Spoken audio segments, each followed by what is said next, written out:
E aí, pessoal, eu sou a professora Bárbara Furquim, a professora de vocês do 8º ano de História.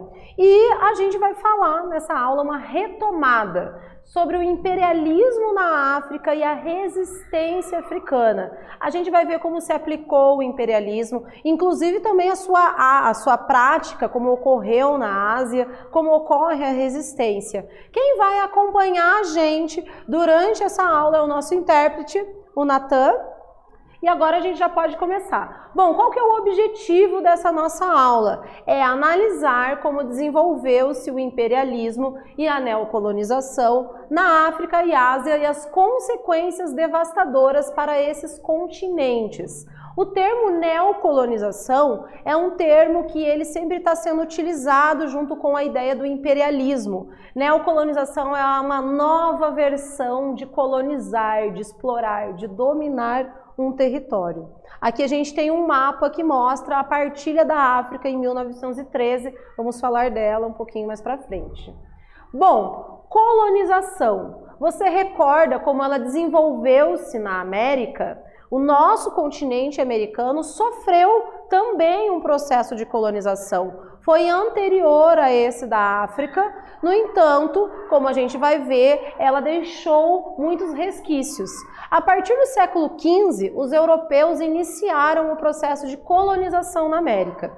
A colonização ela consiste na exploração de um território, seja pelas suas riquezas naturais, pela mão de obra existente nesse território, bem como pela imposição político-econômica da metrópole sobre a colônia. No caso do Brasil, a nossa metrópole era Portugal e nós éramos então colônia de lá. Esse processo de colonização ele vai levar séculos aqui na América, até essas colônias conseguirem entrar em um processo de independência.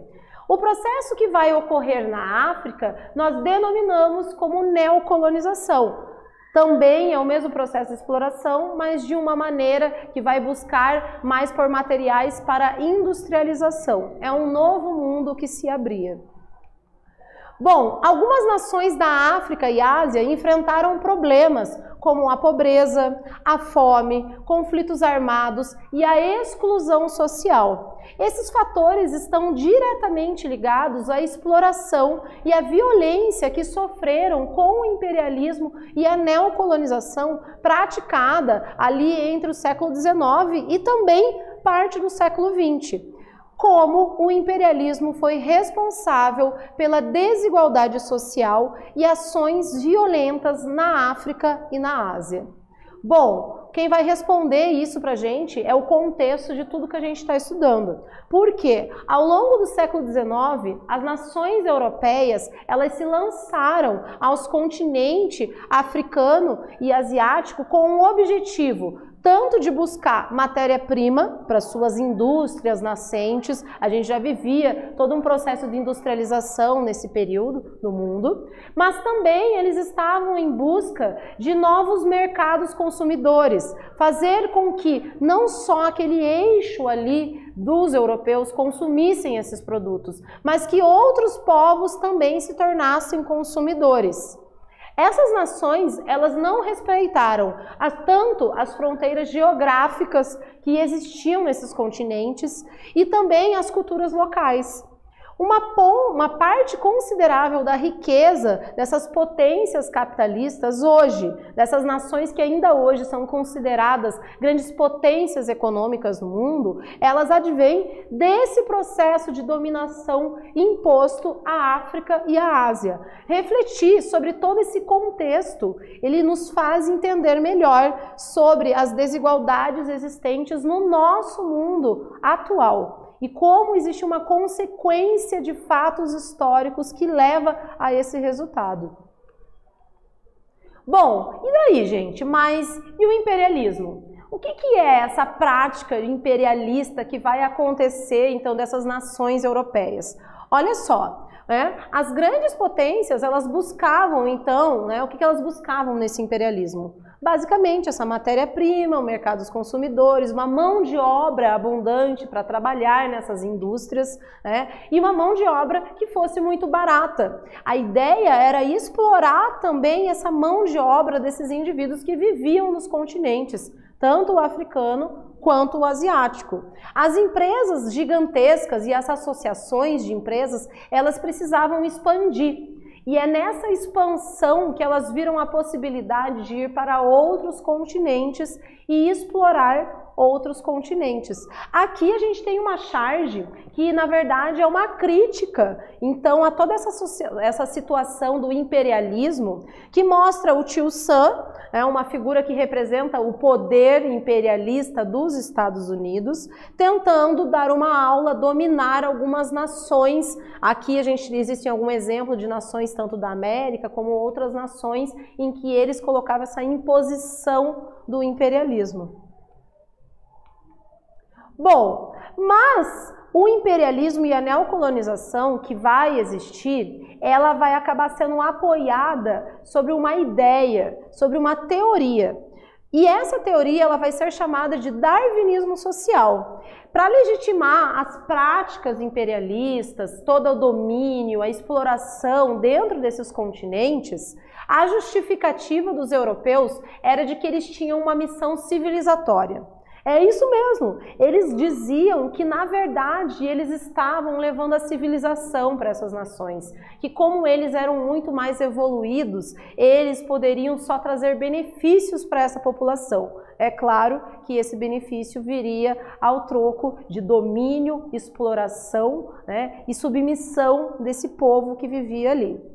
Enquanto ocorria, então, essa corrida imperialista, pensadores europeus desenvolveram uma teoria chamada darwinismo social. Essa teoria, ela utilizava uma ideia já muito conhecida, uma outra teoria que era chamada teoria da evolução das espécies, que foi desenvolvida pelo naturalista Charles Darwin.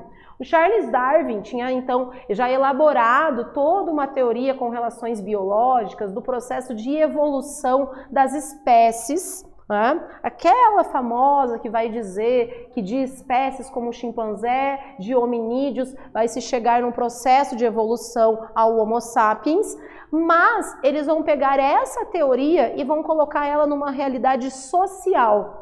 E em cima dessas ideias, então, eles vão dizer, a gente pode comparar que o darwinismo social era como uma proposta de uma escada evolutiva. Isso aqui é para vocês entenderem muito bem como funcionavam essas ideias.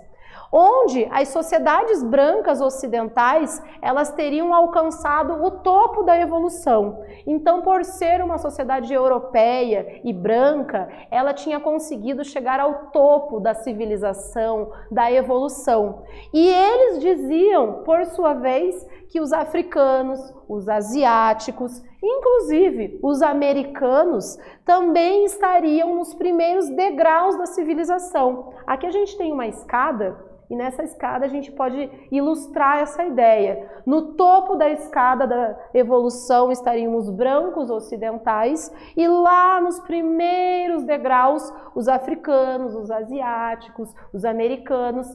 E então, para conseguir alcançar o topo dessa escada evolutiva, os brancos ocidentais estariam dispostos a levar a civilização para essas nações. Essa era a justificativa para toda dominação, violência que ocorreu com esses povos da África e da Ásia. Bom, chegamos aqui na nossa atividade. Pessoal, eu quero que vocês copiem, respondam no caderno de vocês e daí a gente já volta para ver se está tudo certo.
Vamos dar uma olhada nessa pergunta, gente? A pergunta era o seguinte: o que foi o darwinismo social? E podemos comparar o darwinismo social como uma proposta de escada evolutiva, onde as sociedades brancas ocidentais, elas supostamente diziam que conseguiram alcançar o topo da evolução e, por sua vez, os africanos e asiáticos estariam nos primeiros degraus da civilização. Então era isso que eles justificavam para dominar com o imperialismo e a neocolonização, tanto o continente africano quanto o asiático. Bom, aqui a gente tem uns mapas que mostram um pouco de como que ocorreu esse domínio dessas colônias europeias que foram estabelecidas dentro do continente africano. Então, nesse primeiro mapa aqui, a gente vai ver, no ano de 1880, alguns domínios europeus dentro do continente africano, era apenas 10%, mais localizados, principalmente, a gente já tinha alguns locais que eram dominados por Portugal, já desde o primeiro processo de colonização, já iniciou, Portugal dominava algumas regiões ali. Nós vamos ver principalmente também ali na África do Norte, alguns domínios pela proximidade também com o continente europeu. Mas quando a gente vai para o segundo mapa, que é a África por volta de 1910, nós já vemos todas essas cores que estão ali são das colônias europeias que invadiram e dominaram violentamente todos esses territórios. Então a parte que está em rosa é da França, a parte que está em amarela é domínio da Inglaterra. A gente vai ver que uma parte que está numa cor um pouco mais um ocre é o domínio da Alemanha, o que está em verde é domínio de Portugal, a parte que está em um laranja mais fraco é domínio da Bélgica, um laranja mais forte é domínio da Espanha. A gente vai ver aqui também em um salmão o domínio da Itália e muito poucos países que estão em rosa um pouco bem mais claro, que são os que conseguiram não serem dominados nesse processo de colonização. 90% do continente africano foi dominado pelos europeus nesse processo de imperialismo. Bom, algumas nações que dominaram então o continente africano. A gente vai ver que ocorreu o imperialismo francês, onde a França submeteu terras e povos em várias partes da África. No Oceano Índico, ele também conquista Madagascar. Por volta de 1830, os franceses eles começaram a conquistar as terras da atual Argélia, que está mais localizada na África do Norte. Foi um processo bastante longo e que ainda hoje rende um processo de xenofobia, um processo bastante complexo entre franceses e argelinos. Aqui a gente tem um mapa que mostra então os territórios que foram dominados nesse domínio imperial francês. Nós vamos ter também os belgas. A Bélgica também teve uma proporção bem grande, aliás, de território dentro desse processo de colonização. Ela realizou seu expansionismo por vários continentes em busca de ouro, pedras preciosas, mão de obra, mercado consumidor, mas onde ela teve o domínio mais sangrento foi na África, em especial no que eles chamavam, porque essa foi um nome dado pelos próprios rei Leopoldo da Bélgica, que ele vai chamar de Estado Livre do Congo, um dos movimentos mais violentos que existiram. As pessoas tinham partes do seu corpo decepadas se elas não obedecessem às ordens do colonizador. As famílias mantinham-se acorrentadas para que os seus maridos, para que os seus pais fossem trabalhar com a esperança de ver os seus entes vivos quando retornassem. Bom, aqui a gente tem uma caricatura de Leopoldo II, que foi esse rei da Bélgica, extremamente violento, e mostrando ele todo esse domínio dentro do imperialismo europeu contra as nações da África.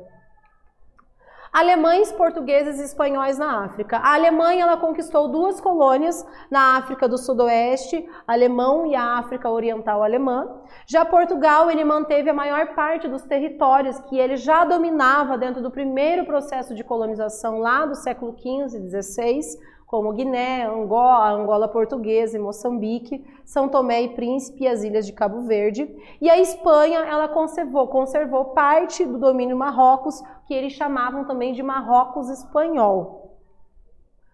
Bom, e daí a gente também não pode deixar de falar dos britânicos na África. O poder inglês de domínio, não só na África como na Ásia, vai ser enorme. Então a gente vai ver que os ingleses eles dominaram o Egito, o Sudão, ele se apossou de Uganda, da região toda da África do Sul, da África Oriental, que é o atual Quênia, e da Rodésia, que é o atual Zimbábue. A Grã-Bretanha ela foi um dos países que mais lideraram a corrida pela essa busca de matérias-primas e de mercado consumidor dentro do processo de neocolonização.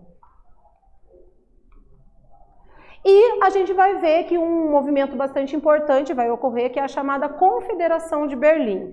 Tá, mas como que essas nações europeias elas chegam, dominam um território, como que elas estabelecem esse domínio? Então a gente vai ver que para evitar uma guerra, as potências europeias elas vão se reunir em Berlim, na chamada Conferência de Berlim, em 28 de fevereiro de 1885. O que estava acontecendo era o seguinte, as nações europeias elas estavam indo indiscriminadamente adentrando o território africano. Só que isso começou a gerar um conflito interno entre as nações europeias, porque uma nação pegava um território e daí quando ela via já tinha uma outra nação esbarrando nas fronteiras do domínio dela, como se eles tivessem esses direitos. E então, para uma maneira de amenizar e de evitar um conflito entre essas nações europeias, eles decidem combinar regras e condições favoráveis à ocupação africana. Reunidos na Conferência de Berlim, os representantes das potências europeias, então, eles dividiram os territórios africanos. Sem a participação de nenhum líder político africano, as nações europeias, elas se reuniram e como se fosse uma partilha de um bolo, cada nação pegou um pedaço, uma fração do que era o continente europeu para si, para dominar e explorar aquele território, sem respeito algum às condições culturais, à vida das pessoas que ali viviam.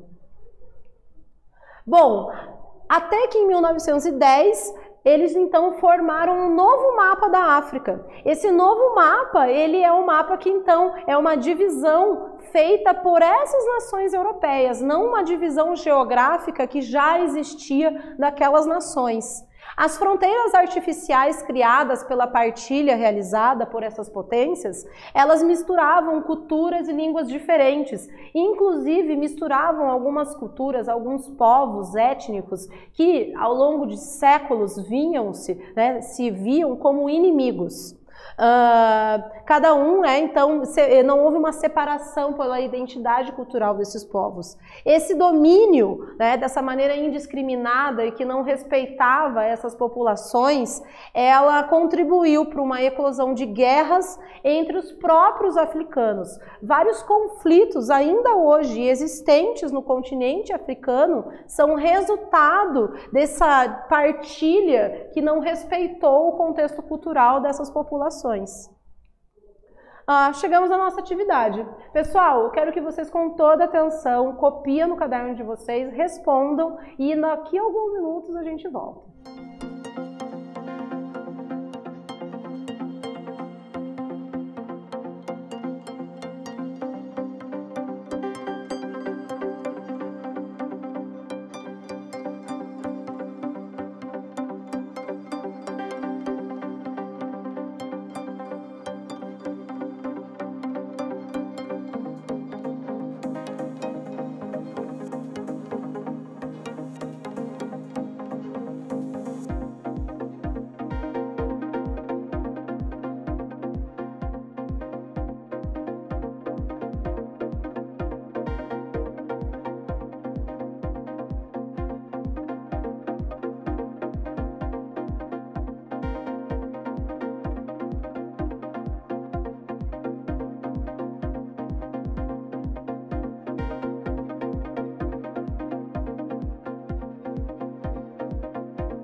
Então, vamos dar uma olhada nessa pergunta? Na Conferência de Berlim, as potências europeias dividiram os territórios na África como lhes convinha.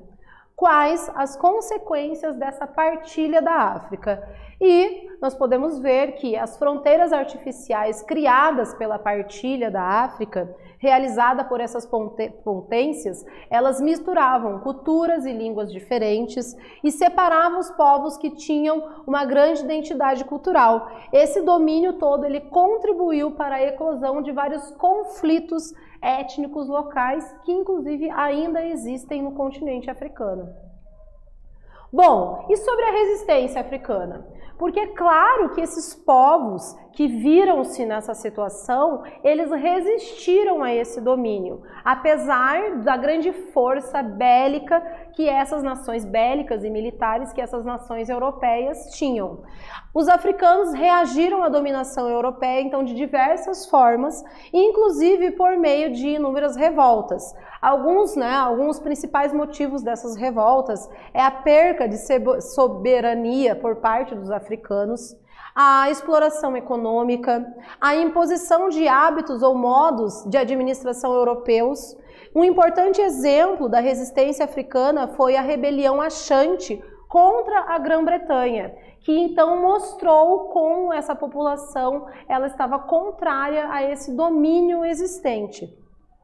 Bom, vamos falar agora, um pouquinho sobre como é que foi esse domínio e imperialismo na Ásia. Alguns exemplos. Os britânicos dominaram o continente africano, mas também dominaram a Ásia. Aqui a gente vai ter um exemplo dos britânicos na Índia. Eles desembarcaram no litoral da Índia pela primeira vez no século XVII e aos poucos eles foram expulsando os comerciantes de outros países que faziam ali um fluxo, principalmente a partir ali nas grandes navegações.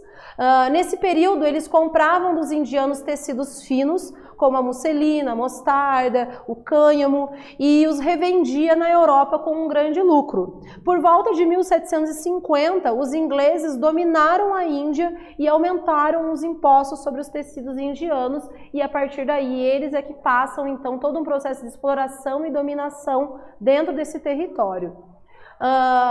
Nós vamos ter também os britânicos na China, que por volta de 1820 os britânicos eles descobriram então como poderiam dominar o comércio chinês, que não deixava os europeus entrarem. O imperador chinês não deixava então o comércio europeu, a exploração europeia chegar ali. Eles então em 1820 descobrem o ópio, que era uma droga que provocava uma forte dependência. Esse ópio ele era plantado na Índia, que já era uma colônia britânica. Eles pegavam esse ópio e passaram a vendê-lo de uma maneira ilegal para os chineses, causando uma grande dependência. Isso vai causar um grande transtorno diplomático, uma vez que o imperador chinês vai mandar jogar fora esses carregamentos de ópio. Vai ocorrer a chamada Guerra do Ópio, onde os britânicos vão vencer os chineses e vão implantar o domínio na China durante muito tempo. A Guerra do Ópio ela durou de 1839 até 1842. Ela acaba decorrendo o Tratado de Nanquim, que vai estabelecer uma série de multas para a China, bem como o domínio de Hong Kong até o ano de 1997. Hong Kong era domínio da Inglaterra. Bom, o que a gente estudou nesse conteúdo? Nós vimos sobre o imperialismo e a neocolonização no continente asiático e principalmente nós vimos no continente africano. Nós vimos como os europeus, em busca de matéria-prima e de mercado consumidor, lançaram-se em busca de territórios nesses continentes, exploraram a população, subjugaram eles culturalmente e aplicaram uma política de bastante violência, tudo em prol das grandes potências capitalistas que estavam nascendo naquele período. É isso, pessoal. Até a próxima.